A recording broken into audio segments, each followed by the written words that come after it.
अवेळी झालेल्या वादळी आणि गारपिटीच्या पावसामुळे शेतकरी आणि सर्वसामान्य नागरिक पूर्णपणे मेटाकुटीला आला आहे. शेतकरी मजबूत झाल्याशिवाय देश मजबूत होणार नाही. म्हणूनच कांदा पिकाला योग्य भाव मिळवण्यासाठी भारताचे पंतप्रधान नरेंद्र मोदी आणि केंद्रीय कृषी मंत्री यांची भेट घेऊन कांद्याला कमीत कमी 15 रुपये प्रति किलो प्रमाणे भाव मिळावा यासाठी आपण स्वतः प्रयत्न करणार, अशी ग्वाही रिपब्लिकन पार्टी ऑफ इंडिया चे राष्ट्रीय अध्यक्ष तथा केंद्रीय सामाजिक न्याय राज्यमंत्री रामदास आठवले यांनी दिली. ताहराबाद तालुका बागलाण येथे रिपब्लिकन पक्षाच्या वतीने आयोजित भव्य नागरी सत्कार सोहळ्यात ते मुख्य अतिथी म्हणून बोलत होते. कार्यक्रमाच्या सुरुवातीला सामाजिक कार्यकर्ते सुनील महाजन यांनी प्रास्ताविक केले.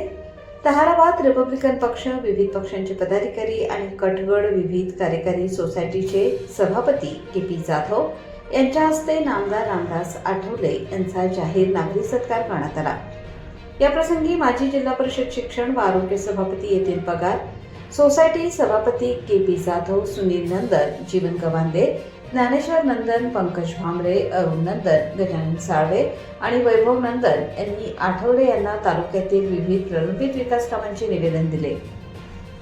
तसेच क्रांतीसूर्य महात्मा ज्योतिबा फुले आणि ज्ञानज्योती सावित्रीबाई फुले यांना भारत सरकारने मरणोत्तर भारतरत्न पुरस्कार द्यावा अशी मागणी करणारे विशेष निवेदन गजानन साळवे यांनी नामदार आठवले यांना सुपूर्द केले. आपल्या भाषणात पुढे बोलताना नामदार आठवले म्हणाले की शेतकऱ्यांच्या मुलांनी केवळ शेतीवर अवलंबून न राहता उच्च शिक्षण घ्यावे, स्पर्धा परीक्षांमध्ये यश मिळवावे आणि उद्योगात पुढे येऊन गाव व देशाच्या विकासात हातभार लावावा. घर, गाव आणि देशाच्या प्रगतीमध्ये महिलांचे योगदान मोठे आहे. कांद्यासह इतर शेतीमालाला चांगला भाव मिळाल्याशिवाय आपण स्वस्थ बसणार नाही. रिपब्लिकन पक्ष हा देशातील अनेक राज्यांमध्ये पोहोचला असून तो सर्व जातींमधील गोरगरिबांचा पक्ष आहे, असेही यावेळी आठवले म्हणाले. बागलाणमध्ये सुनील महाजन यांच्या माध्यमातून केंद्र व राज्य आणि स्वखर्चातून चांगली विकास कामे सुरू असल्याचे त्यांनी आवर्जून नमूद केले. ताहराबाद येथील नवीन बसस्थानकाजवळ रिपब्लिकन पार्टी ऑफ इंडिया च्या नवीन शाखेचे उद्घाटन नाशिक ग्रामीणचे जिल्हाध्यक्ष भरतभाऊ जगताप यांच्या हस्ते करण्यात आले. यावेळी कार्यकर्त्यांनी जोरदार फटाक्यांची आतिषबाजी करत मान्यवरांचे उत्साहात स्वागत केले. या जाहीर सभेला जिल्हा कार्याध्यक्ष संजय भालेराव, सरचिटणीस किशोर सोनवणे, उपाध्यक्ष राजीव आहिरे, आरपीआयचे तालुकाध्यक्ष संदीप गांगुर्डे, सटाणा शहराध्यक्ष ईश्वर सरदार, साखरचंद कांकरिया, सुशीला जाधव, सुरेश महाजन, सुनील जाधव, कल्पना जाधव, शशी पवार, अमोल जाधव, शशी पगार, सर्जेराव गवळी, रामचंद्र खरे, अनिल जाधव, गणेश जाधव, संजय घरटे, रामकृष्ण घरटे, मुकेश साळवे यांच्यासह बागलाण तालुक्यातील सर्व समाजातील नागरिक व कार्यकर्ते मोठ्या संख्येने उपस्थित होते. सभेदरम्यान कोणतीही अनुचित घटना घडू नये यासाठी उपविभागीय पोलीस अधिकारी यशवंत बाविस्कर, जायखेडा पोलीस स्टेशनचे सहाय्यक पोलीस निरीक्षक सागर काळे, हवालदार एस.व्ही. बच्चाव आणि अरुण वनसे यांनी चोख पोलीस बंदोबस्त ठेवला होता. प्रबंधभूमी महाराष्ट्र न्यूज साठी विशाल बच्चाव, ताहराबाद. व्यासपीठावरील सर्व मान्यवर, तोलाचे मोलाचे, आरपीआयचे जिल्हाध्यक्ष, तालुकाध्यक्ष भरतभाऊ जगताप, किशोरभाऊ सोनवणे, अजय सरदार, तसेच तालुकाध्यक्ष आपले संदीपभाऊ गांगुर्डे, सर्व पदाधिकारी, प्रत्येकाचं नाव घेत नाही, कोणाचं नाव राहिलं तर माफी मागतो. आज आपल्या अतिशय आठवले साहेबांनी म्हणजे आपल्या राजकीय जीवनाची सुरुवात अतिशय संघर्षातून केलेली. साहेबांनी म्हणजे गावातून साहेबांनी एक मोठी चळवळ उभी केली. नामांतराचा प्रयत्न असतो, अनेक विविध ओबीसीचे आंदोलन असतो, अनेक वेगवेगळे आंदोलन असतील. साहेबांनी त्या सगळ्या आंदोलनात ताकद दिली. असे आपले सर्वांचे आधारस्तंभ व श्रद्धास्थान माननीय आठवले निर्देशानुसार साहेबांची राज्यसभेवर निवड झाली आणि साहेब परत केंद्रात तिसऱ्यांदा केंद्रीय राज्यमंत्री म्हणून कामकाज पाहत आहेत. साहेबांना माझी एक विनंती आहे, साहेब हा पट्टा हा कांद्याचा पट्टा आहे. थोडस आपण केंद्रात मंत्री असल्याने कांद्याची अवस्था थोडीशी अतिशय वाईट आहे. शेतकरी आवाजही झालाय तर आपण केंद्रात थोडासा आपला शब्द मोदी साहेब आपला चांगला ऐकतात. आपण जर या विषयात थोडं लक्ष घातलं तर काहीतरी कांद्याच्या भावात सुधारणा होईल. मी अशी विनंती करतो आपल्याला. आणि साहेब इतर या भागात दलित असतील, आदिवासी मंडळी असतील, ओबीसी असतील, बहुजन असतील, सर्वांचे अनेक प्रश्न आरोग्याचे असतील, कोणाचे सरकारी कामांचे प्रश्न असतील, शबरीचे घर असतील, रमाईचे घर असतील. साहेब आपल्याकडे सामाजिक न्याय विभाग आहे. आपल्याकडे एक सामाजिक न्याय विभाग आहे. या माध्यमातून साहेब आपण केंद्रात वजनदार व्यक्ती आहे आणि पंतप्रधानांच्या अतिशय जवळचे आहेत आपण. त्या माध्यमातून साहेब इथे थोडंसं सामाजिक न्याय विभागाला निर्देश देऊन रमाईचे घर अधिकच अधिक गावकऱ्यापर्यंत पोहोचले पाहिजे. साहेब आपण यात लक्ष घाला अशी विनंती करतो. आपण ताराबाद नगरीत, आमच्या यशवंत नगरीत, बागलाण तालुक्यात आलात सर्व तालुक्याच्या वतीने साहेब आम्ही आपलं स्वागत करतो. माझे 2 शब्द संपवतो. जय हिंद, जय महाराष्ट्र. धन्यवाद. महात्मा ज्योतिबा फुले, डॉक्टर बाबासाहेब आंबेडकर, अहिल्यादेवी होळकर,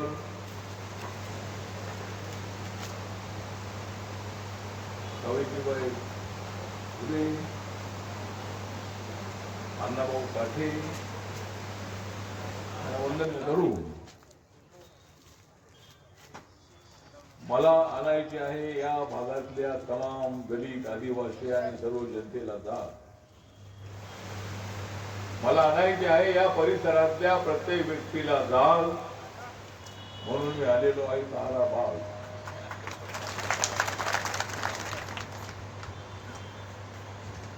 ताराबाग जे आहे ते बागलाण तालुक्यात गाव आहे. किशोर सोनवणे यांचा फार आग्रह होता की सगळ्यांना अभ्यासामध्ये झालेले आहे, त्यामुळे ताराबाग या ठिकाणी सभा होणंच त्यांना आवश्यक आहे.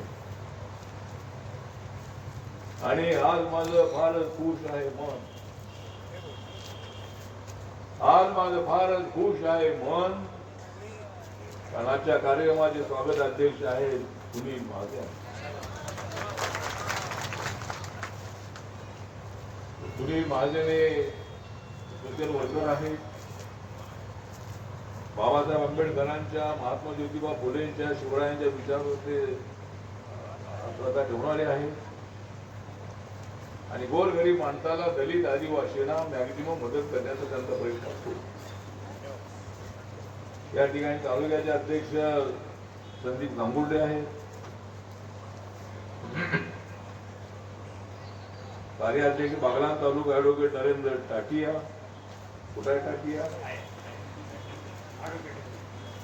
म्हणजे ज्या वेळेला मी जातो दुबई त्यावेळेला मला भेटतात भाटिया, ताराबाग मध्ये आल्यावर भेटतात मला टाकिया. त्यानंतर आपले ईश्वर सल्ला हे RBIचे सटाणा शहराचे अध्यक्ष आहेत. ईश्वराचं कार्य येत आलेले आहे. संजय आलेराव आहे, अमोल पगारे आहे, काकासाहेब खांबाळकर आहे, श्रीकांत भालेराव आहे, आपला जगताप हा मालेगावरून या ठिकाणी आलेला आहे. अनेक कार्यकर्ते या ठिकाणी उपस्थित आहेत. मला सांगण्यात आलेलं आहे की या भागामध्ये कांद्याचं उत्पादन फार होत आहे. आणि एक गोष्ट सांगतो की जर माणसांना खायला मिळाला नाही कांदा, त्याच्या जीवनाचा होऊन जाईल वांदा. कांदा हा आपल्याला आवश्यक आहे आणि कांद्याला भाव मिळाला पाहिजे अशा पद्धतीची आपली मागणी आहे. शेतकऱ्याला अनेक वेळेला ₹1 किलोला तो कांदा विकावा लागतो आणि गावात खर्च करणाऱ्या शेतकऱ्याला त्याचा फायदा होत नाही. मध्ये कांद्याचं उत्पादन मोठं आहे आणि या भागामध्ये ताराबागच्या परिसरामध्ये सुद्धा कांद्याचं उत्पादन अत्यंत मोठं आहे. त्यामुळे शेतकऱ्यांना दिलासा मिळणार त्याला आवश्यक आहे. नरेंद्र मोदी सरकारचं विजन आहे की जो गरीब आहे, युवा आहे, महिला आहे, शेतकरी आहे, त्या सर्वांना न्याय देण्याची भूमिका आमच्या सरकारची आहे. त्यासाठी आम्ही कायदा आणला होता. शेतकऱ्यांना न्याय देण्यासाठी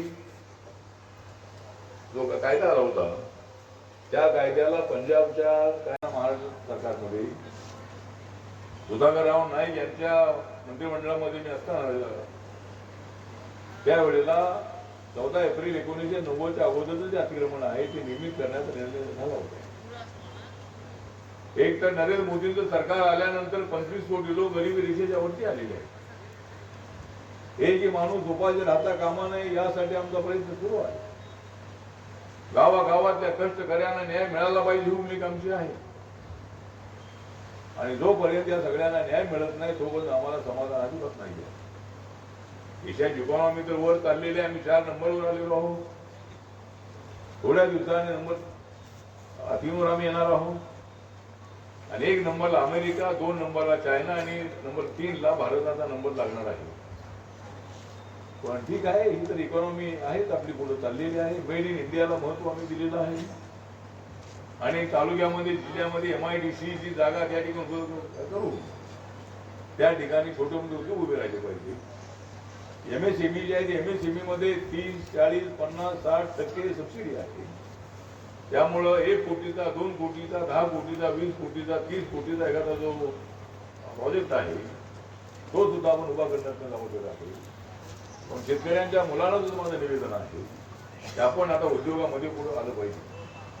शेती तर आपली आहेच आहे, पण शेतीवर अवलंबून राहून आपल्याला सगळ्या समस्या सोडवता येत नाही आहे. त्यासाठी आपला साईड बिझनेस असला पाहिजे. इतर काही गोष्टी आपण करणं त्याला आवश्यक आहे. आणि त्यासाठी भारत सरकारच्या वतीनं जर आपण असे काही प्रोजेक्ट आणले तर त्या प्रोजेक्टना पूर्णपणे मदत करण्याचा प्रयत्न करणार आहे. खेड्यापाड्याच्या लोकांना न्याय मिळण्यात त्याचा आवश्यक आहे. या महाराष्ट्रातून मी केंद्राच्या मंत्रिमंडळामध्ये गेलेलो आहे.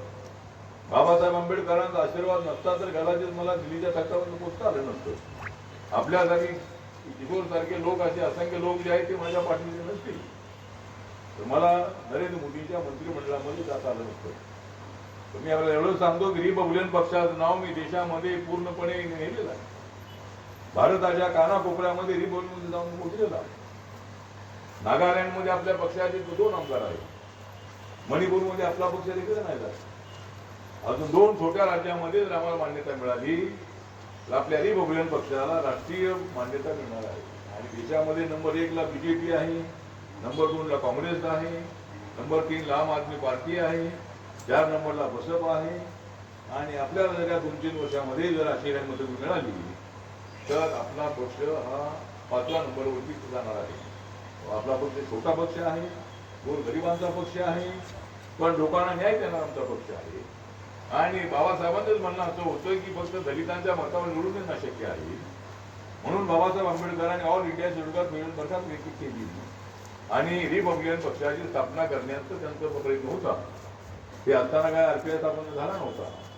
पण त्यांच्या महापरिनिर्वाणानंतर 6 डिसेंबर 1956 त्यानंतर नागपूरमध्ये रिपब्लिकन पक्षाची स्थापना झाली 3 ऑक्टोबर 1957ला. आणि हा पक्ष सगळ्या जाती जमातीचा भाव. हा पक्ष शेतकऱ्यांचा, शेतमजुरांचा, गरिबांचा, दलितांचा, आदिवासींचा, मराठा समाजाचा, माळी समाजाचा, मुस्लिम समाजाचा, हिंदू समाजाचा, जैन समाजाचा, बौद्ध समाजाचा, कुठल्याही जातीच्या धर्माचा माणूस असो त्या सर्वांना रिपब्लिकन पक्षामध्ये आणलं पाहिजे हे बाबासाहेबांचं बोधपत्र आहे. आणि त्याप्रमाणे आपला प्रयत्न चाललेला आहे. सुनील महाजन सारखे लोकांचा मला आशीर्वाद असला, आपल्यासारखे लोक जे अभ्यासू लोक आहेत, आपल्यासारखे लोकसेवा करणारे लोक आहेत, हे अत्यंत चांगली गोष्ट आहे. आणि आपलं नाव या भागामध्ये अत्यंत चांगलं आहे. आपलं नाव या भागामध्ये अत्यंत चांगलं आहे आणि साऱ्या देशामध्ये माझं नाव अत्यंत चांगलं आहे. त्यामुळं या भागामध्ये आपलं काम अत्यंत चांगलं चाललेलंच आहे. आणि आपल्याला एकमेकाला मदत करणं अत्यंत आवश्यक आहे. आपण जे सगळे खेड्यापाड्यातले लोक आहेत त्यांच्यासाठी सहकार क्षेत्रामध्ये सहकार क्षेत्रामध्ये आपण दलितांनी उतरलं पाहिजे. सरकारी संस्था उभ्या करण्यात आवश्यक आहे. आणि सरकारी संस्था उभ्या करून आपण लोकांना उभं करणं आवश्यक आहे. महिलांसाठी मध्यंतर उद्योगी केली पाहिजे. आणि महिलांनी सुद्धा आपल्या कुटुंबाच्या उत्पादनामध्ये आपली भर टाकण्यात आवश्यक आहे. त्यामुळं महिला अत्यंत ऍक्टिव्ह असतात. महिला पैसे जपून ठेवणारे असतात. पुरुषांकडे पैसे आले ताबडतोब संपवतात, इकडे जातात तिकडे जातात आणि पैसे संपवतात. पण आमच्या महिला मात्र पैसे जपून ठेवत असतात. आणि अलीकडे महिला ज्या आहेत त्या 50% त्यांना आरक्षण मिळालेलं आहे. महिलांना लोकल बॉडीजमध्ये 50% आरक्षण आहे. आणि महिला अत्यंत चांगलं काम करत आहे. त्यामुळं महिलांना न्याय मिळणं अत्यंत आवश्यक आहे. त्यांना आम्ही आता लोकसभेमध्ये बिल आणलं होतं. लोकसभेमध्ये महिलांना लोकसभेमध्ये आणि विधानसभेमध्ये एक तृतीयांश आरक्षण देण्याच्या संबंधात बिल आम्ही आणलं होतं. आणि ते बिल मात्र आम्हाला पास करता आलं नाही. आमच्या पक्षात एवढी मेजॉरिटी नव्हती. विरोधी पक्ष पाठिंबा देतील असं मला वाटलं होतं. महिलांच्या बिलाला कोणी विरोध करणार नाही अशी आमची अपेक्षा होती. पण आम्हाला कोकणमध्ये कमी पडली आणि पहिल्याच वेळेला नरेंद्र मोदी सत्तेवर आल्यानंतर पहिलेच बिल आमचं नापास झालेलं आहे. सध्या आमच्याकडे 2/3 मेजॉरिटी नाही.